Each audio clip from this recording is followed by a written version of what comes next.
자, 이 예레미야 35장은 이제 레갑 사람들에 관련된 내용입니다. 그래서 레갑 사람들을 여러분이 먼저 잘 이해를 하셔야 될 것 같습니다. 이 레갑 사람이라고 하는 그 족속은 요나답의 후손이다 이렇게 성경에 나와 있습니다. 근데 이 요나답의 후손이 누구냐? 요나답이 누구냐? 이게 좀 성경에 이렇게 많이 기록된 내용은 없습니다. 많이 없어요.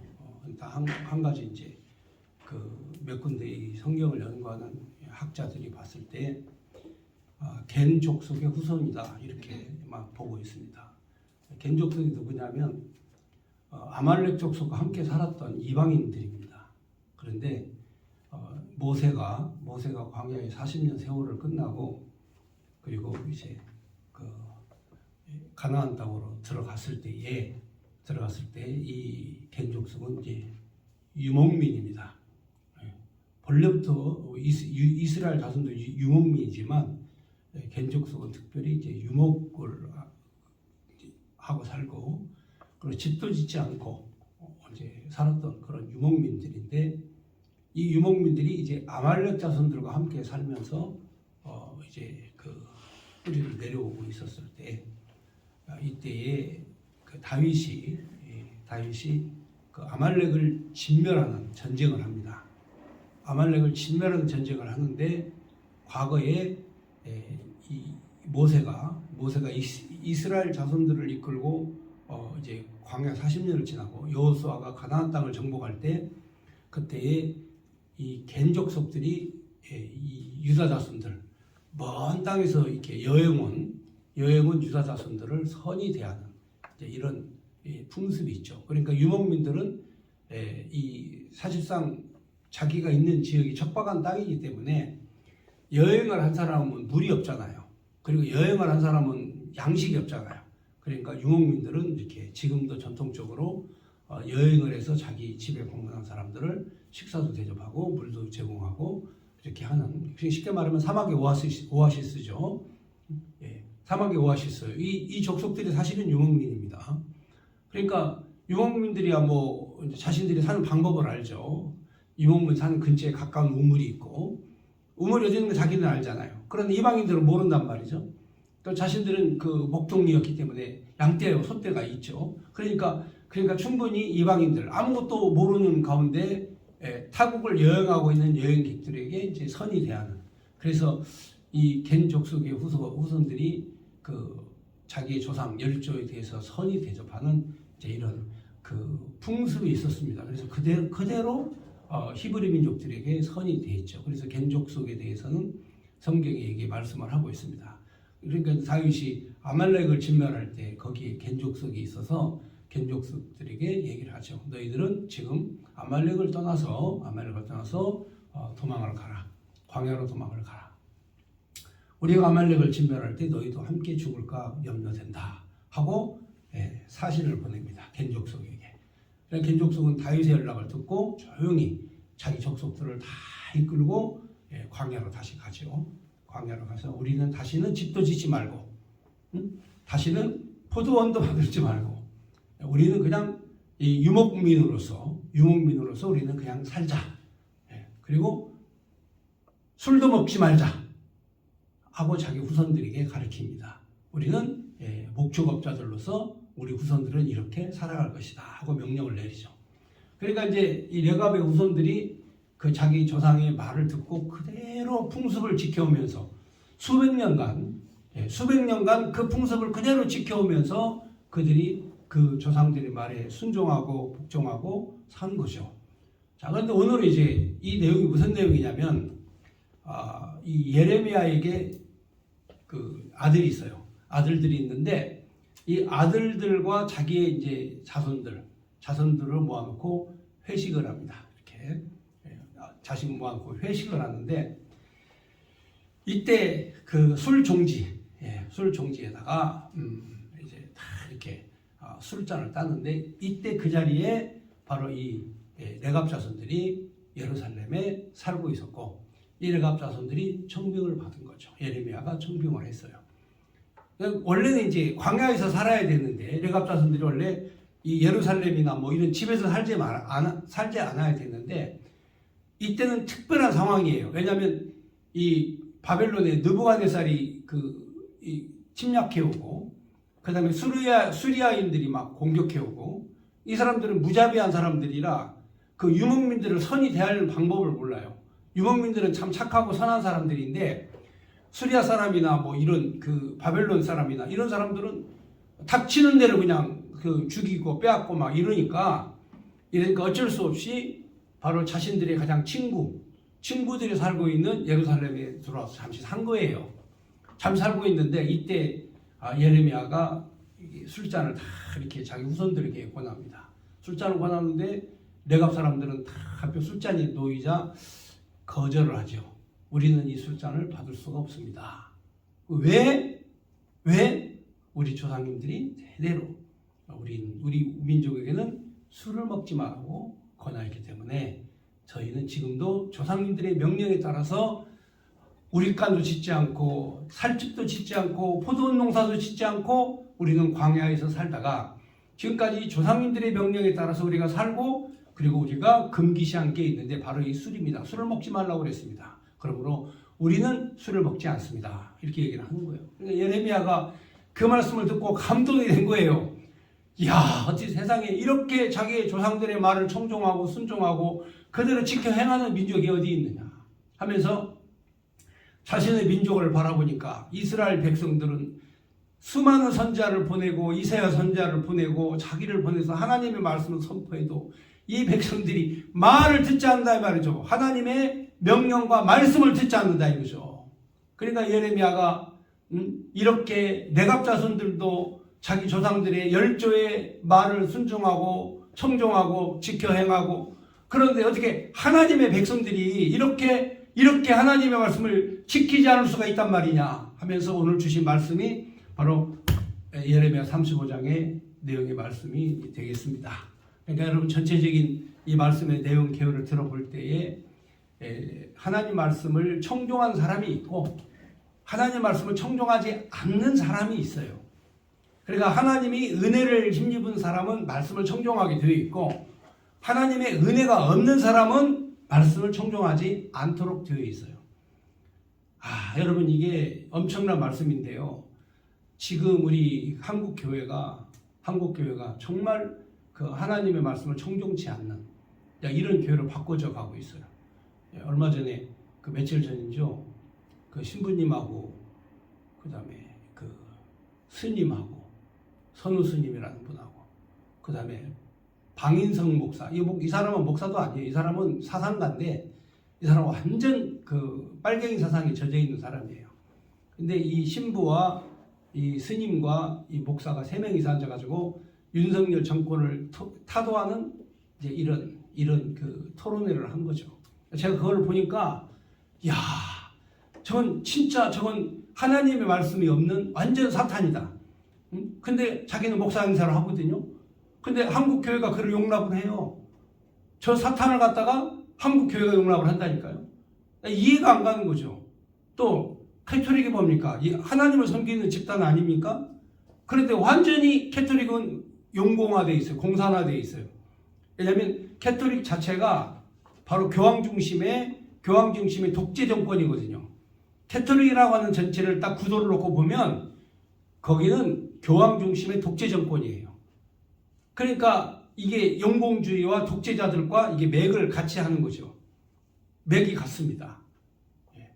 그리고 스님들은 자신들이 수양을 하는데 자신이 중심이 돼서 자기가 좋은 것은 좋은 거고 자기가 나쁜 건 나쁜 거야.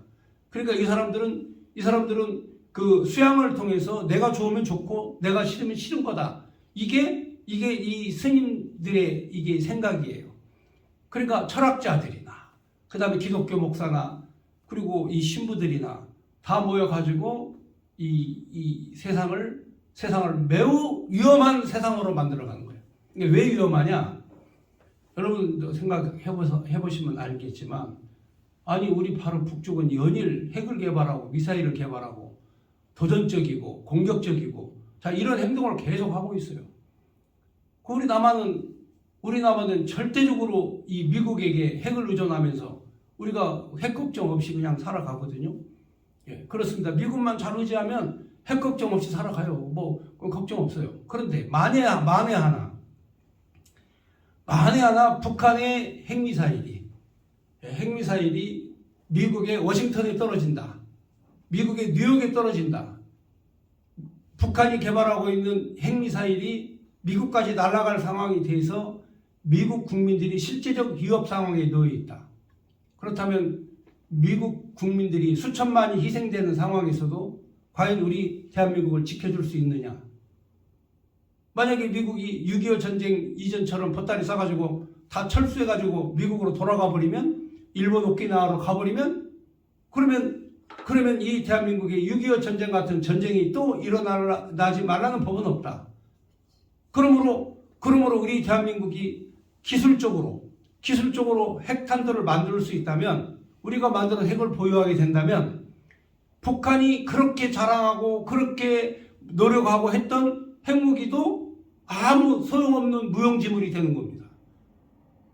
그들이 그렇게 국민들이 다 아사자가 생기고, 그리고 쌀값이 폭등하고 식량이 없고 굶어 죽는 사람들이 있고, 그리고 이 자살하는 사람이 급증하고 강도떼들이 막 생기고, 북한이 이런 상황에서 개발한 게 핵무기거든요. 모든 국민들을 다 굶어 죽이면서도 핵만 가지고 있으면 바로 이 자기의 정권을 지킬 수 있다 생각하는 이 북한에 대해서 대한민국이 핵무기만 가지고 있으면 북한이 핵 가진 의미가 없어지는 거예요. 지금 제 얘기를 잘 이해 가십니까? 네, 우리가 핵을 가지면 북한이 가지고 있는 건 무용지물입니다. 왜냐? 핵 쏘면 똑같이 핵포복을 공격을 받기 때문에. 그래서 인도와 파키스탄이 그렇게 앙숙관계고 매일 전쟁을 했던 국가지만, 그러다 양쪽 다 핵무기를 갖고 있으므로 전쟁을 하지 못하는 그런 상황이 있는 것처럼, 우리도 마찬가지로 바로 핵을 가지게 되면 북한이 핵을 가진 게 무력화가 되고, 그렇다면 북한은 핵무기 개발 대신에 경제 발전에 힘을 쓸 수 있고 국민들을 먹여 살릴 수 있는 상황이 오는 거죠. 그러니까 진보적이고 개혁적이고 혁신적 생각이라는 게 뭐냐? 무조건 반일해야 된다. 무조건 반미해야 된다. 이렇게 세뇌받고 교육받은 MZ세대들이나, 그리고 현재 전교조 교사들에게 교육을 받은 40대들의 머릿속의 생각에 그게 뿌리를 내리고 있기 때문에 바로 이게 대한민국이 지금 위험에 빠진 거죠. 진짜 중요한 거는 바로 진보적 사고방식이 세상을 바꾸는 거죠. 여러분, 루터와 칼빈이 가장 보수적인 생각의 사람이었어요. 루터와 칼빈이 가장 성경적인 사람이었어요. 보수적이고 성경적인 사람이 세상을 혁신시키고 바꿔놓는 거예요.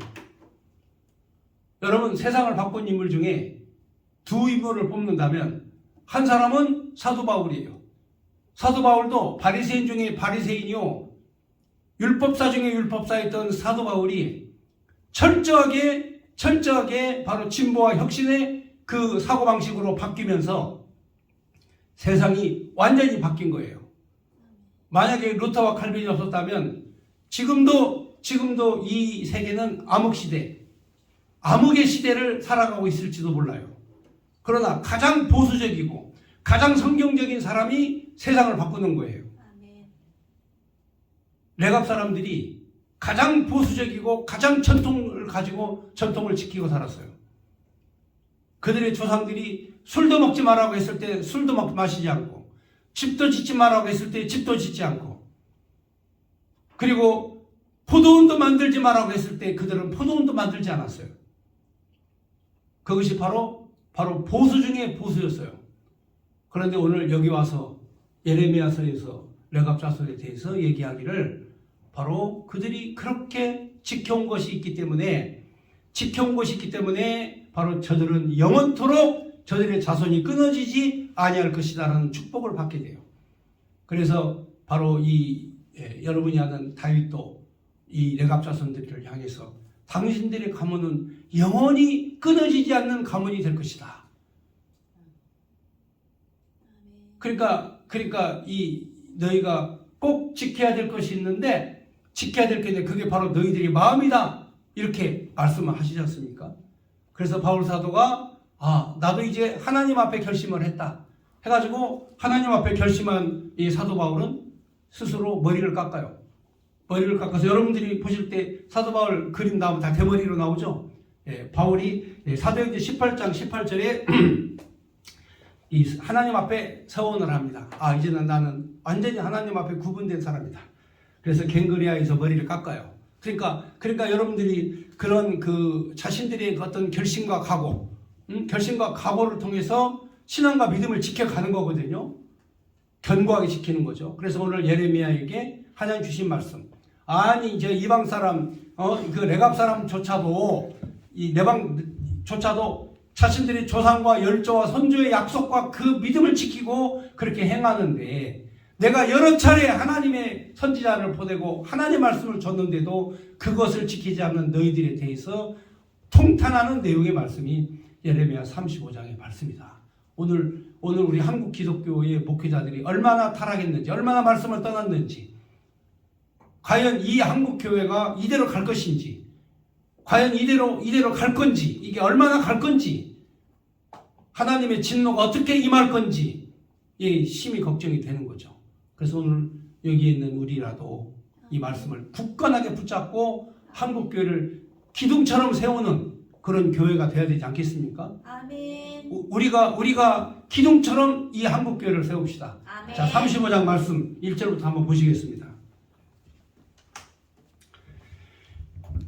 유다의 요시야 왕 아들 여호야김 때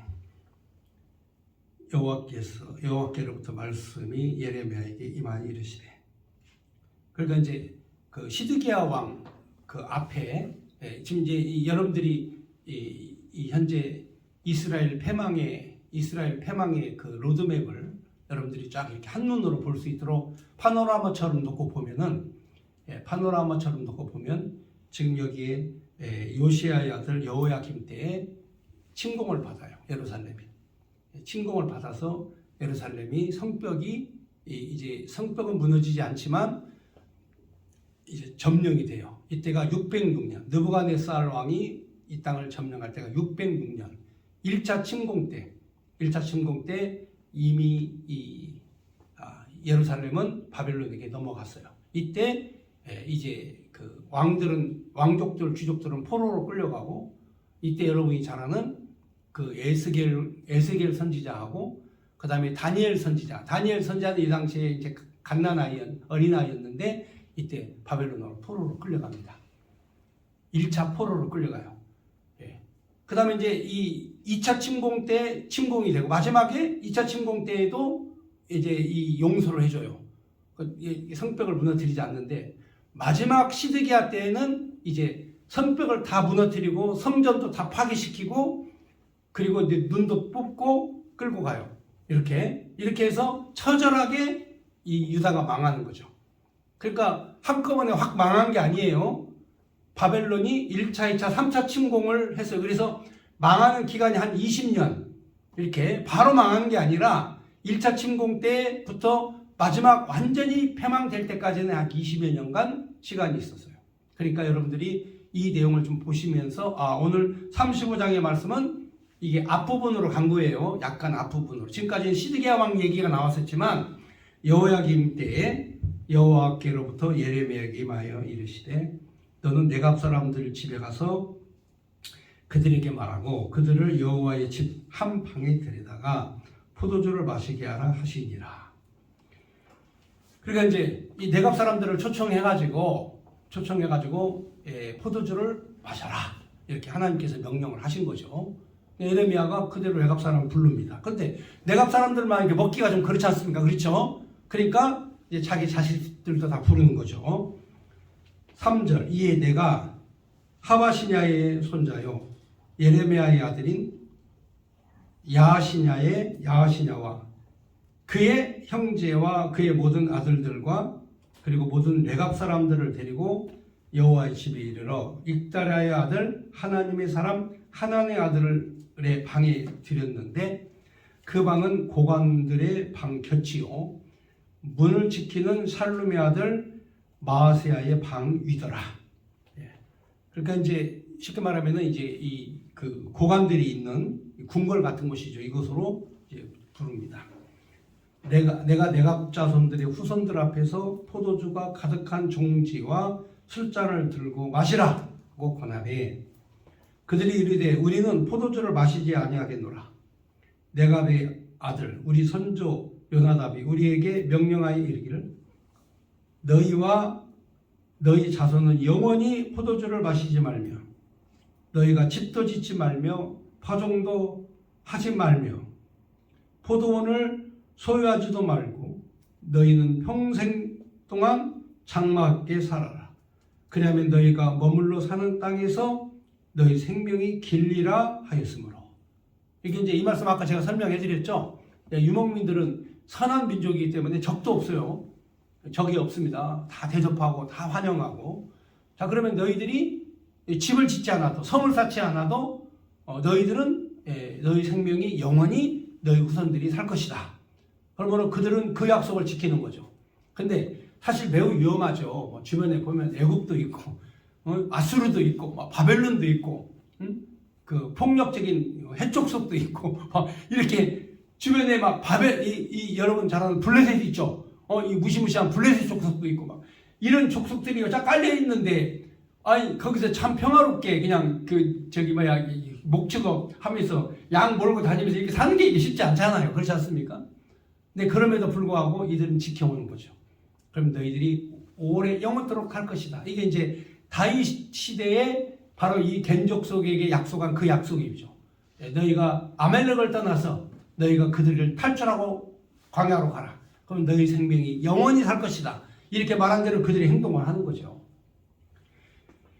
8절에 보면 우리가 네갑의 아들 우리 선조 요나답이 우리에게 명령한 모든 말을 순종하여 우리와 우리 아내와 자녀가 평생 동안 포도주를 마시지 아니하며 사르집도 짓지 아니하며 포도원이나 밭이나 종자도 가지지 아니하고 장막에 살면서 우리 선조 요나답이 우리에게 명령한 대로 다 지켜 행하였노라. 그러나 바벨론의 느부갓네살 왕이 이 땅에 올라왔을 때 우리가 말하기를 갈대아인의 군대와 수리아인의 군대를 피하여 예루살렘으로 가자 하고 우리가 예루살렘에 살았노라. 그러니까 이제 잠시 이제 피난을 온 거죠. 광야에 살다가 이제 막 극성스러운 군대들이 와가지고 싹 쓸어버리니까 우리 예루살렘에 가서 살자 해가지고 예루살렘에 잠시 들어온 거죠. 자, 12절. 그때에 여호와의 말씀이 예레미야에게 임하여 이르시되 만군의 여호와 이스라엘의 하나님께서 이와 같이 말씀하시니라. 너는 가서 유다 사람들과 예루살렘 주민에게 이르기를 너희가 내 말을 들으며 교훈을 받지 아니하겠느냐. 여호와의 말씀이니라. 레갑의 아들 요나답이 그의 자손에게 포도주를 마시지 말라는 그 명령을 실행되도다. 그들은 그 선조의 명령을 순종하여 오늘까지 마시지 아니하거늘 내가 너희에게 말하고 끊임없이 말하여도 너희는 내게 순종하지 아니하도다. 그렇게 끊임없이 말씀을 해도 너희는 어떻게 내 말을 순종하지 않느냐. 저 이방의 겐족 속의 후손 네갑 자손들은 자기 조상들이 명령한 그 내용을 그렇게 지키면서 포도주도 마시지 않고 지금까지 살아오는데 너희는 내가 이사야도 보내고 너도 보내고 수많은 선자를 보내도 너희들은 왜 내 말을 청종치 아니하느냐 이거죠. 그래서 15절에 내가 내 종 모든 선지자를 너희에게 보내고 끊임없이 보내며 이르기를 너희는 이제 각기 악한 길에서 돌이켜 행위를 고치고 다른 신을 따라 그를 섬기지 말라. 그러면 너희는 내가 너희와 너희 선조에게 준 이 땅에 살리라 하여도 너희가 귀를 기울이지 아니하며 내게 순종하지 아니하였느니라. 그러니까 이 유다 자손들이 말이죠. 왜 망하느냐? 순종하지 않으니까 그런 거예요. 말씀을 떠나버리는 거죠. 예. 오늘날 이게 지금 현재 한국 교회가 위태롭고 불안한 게 뭐냐면 교회마다 하나님의 말씀이 떠나고 이 철학적 강의를 하는 거야. 목회자들이 전부 다 해외에 나가서 유학 갔다 오면은 전부 다 이 현대신학, 신신학을 공부하고, 파르토니, 뿌르느니, 성서비평이니, 아니 하나님의 말씀을 떠나서 철학적이고 이성적인 사고방식의 그런 교육을 받고 와가지고 교회 안에서 철학 강의를 하는 거야. 철학 강의. 오늘 저처럼 이렇게 성경을 하나씩 하나님의 말씀을 상고하고 읽고 이 말씀을 통해서 은혜를 받는 게 아니라 성경은 그냥 한 구절만 읽고 성경은 한 구절만 읽고 자기 철학적 강의를 하는 거라니까요. 그래서 성도들에게 믿음을 찾아볼 수 있겠느냐는 거죠. 성도들이 진짜 들을 때는 재밌어. 들을 때는 뭔가 교훈이 돼. 배울만 해. 그런데 하나님 말씀은 하나도 머릿속에 들어있지 않아요. 제가 이렇게 많은 사람들을 상대해 보면 막 신앙생활을 10년, 20년 막 신앙생활을 한 그런 그 권사님, 장로님들도 성경 하나도 몰라. 하나도 믿음이 없어. 장로님, 권사님, 집사님들 뿐만이 아니라 목사님들도 가만히 보면은 성경 공부가 안 돼 있어요. 하나님 말씀이 공부가 안 돼 있어요. 하나님 말씀의 두려움을 몰라.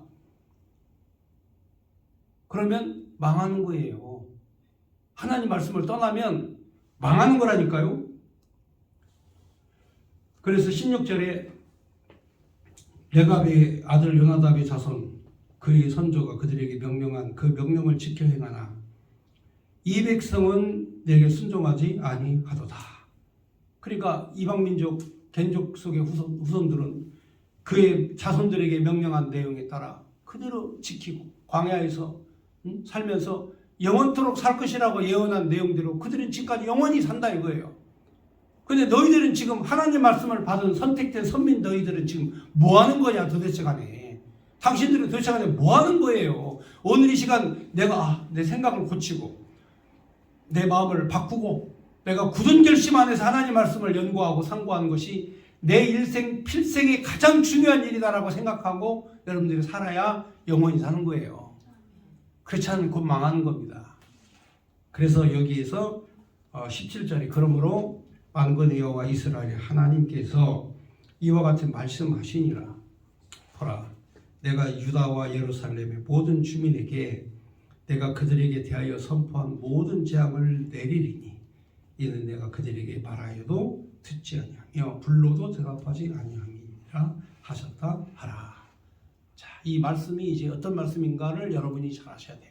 그래서 이 말씀대로 사는 그 민족들 보면은 지금 이제 유다 자손들은 이 말씀을 항상 읽고 상고하고 살잖아요.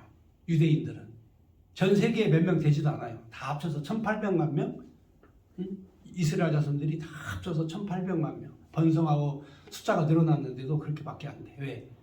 여러분 유대인들이 2000년 동안 유리방황하면서 살다가 히틀러에 의해서 수백만 명이 죽었지 않습니까?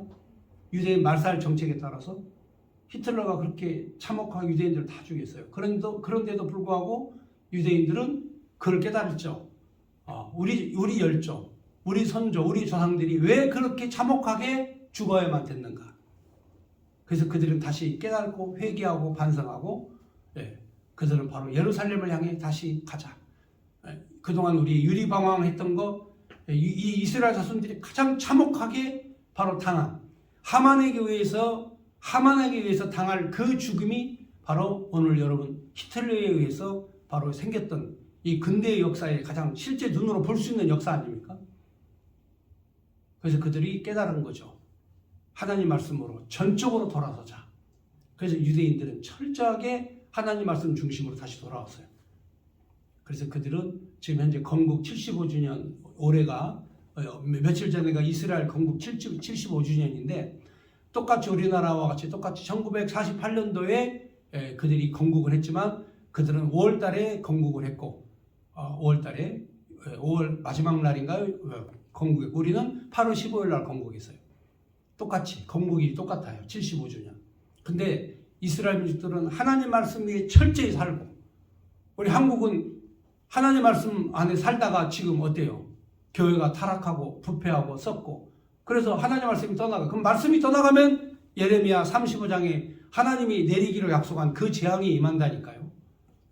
이렇게 대한민국이 번영할 수 있었던 것은 대한민국이 이렇게 번영할 수 있었던 건 한국의 교회가 이 민족을 이끌어 새벽에 부르짖는 기도가 하늘에 상달되고 그리고 우리 민족이 바로 이 사악한 무당 우리 과거에 교회가 오기 전에는요 집집마다 다 무당 섬겼어요. 전부 다.